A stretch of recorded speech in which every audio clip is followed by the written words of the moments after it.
நம்முடைய ஆயுசு நாட்களை பெருக பண்ணி நம்மை வாழ வைக்கிற நல்ல கர்த்தருக்கு துதியும் கனமும் உண்டாகட்டும். இந்த நாளுக்கான ஆதார வசனங்கள் ஜெபிக்க 1 நாளாகமம் 29ஆம் அதிகாரம் 15ஆம் வசனம். உமக்கு முன்பாக நாங்கள் எங்களுடைய பிதாக்கள் எல்லாரை போலும் அரதேசிகளும் பரதேசிகளுமாய் இருக்கிறோம். பூமியில் மேல் எங்கள் நாட்கள் ஒரு நிழலை போல இருக்கிறது. துதிக்க நீதிமொழிகள் 9ஆம் அதிகாரம் 11ஆம் வசனம். என்னாலே உன் நாட்கள் பெருகும், உன் ஆயுசின் வருஷங்கள் விருத்தியாகும். மனிதர்களாகிய நமக்கு இப்பூமியின் வாழ்வு நிலையானதல்ல. நம்முடைய வாழ்வு ஒரு நிழலை போல கழிந்து போகும். நாம் இப்பூமியிலே அந்நியர்களைப் போலவும் அகதிகளைப் போலவும் வாழ்ந்து வருகிறோம்.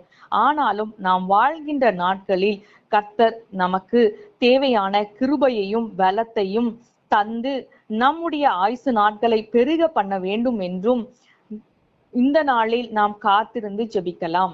அகால மரணங்களோ துர்மரணங்களோ நம்முடைய குடும்பத்திலோ நம்முடைய சபைகளிலோ நேரிடாதபடிக்கு கர்த்தர் சகல தீமைக்கும் நம்மை விலக்கி காக்க வேண்டும் என்றும் நம்முடைய வாழ்நாளில் நமக்கு தேவையான கிருபையையும் பலத்தையும் கர்த்தர் கொடுத்து நம்மை மகிழ பண்ண வேண்டும் என்றும் இந்த நாளில் காத்திருந்து ஜெபிக்கலாம்.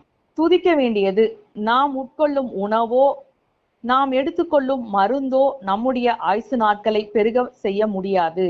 நம்முடைய கர்த்தராகிய தேவனே நம்முடைய வாழ்நாளை நீட்டித்து நம்மை வாழ்ந்திருக்க செய்ய வல்லமை உள்ள தேவனாய் இருக்கின்றபடியால் அவரை நாம் இன்று மனதார நன்றியோடு ஸ்தோத்திரிக்கலாம்.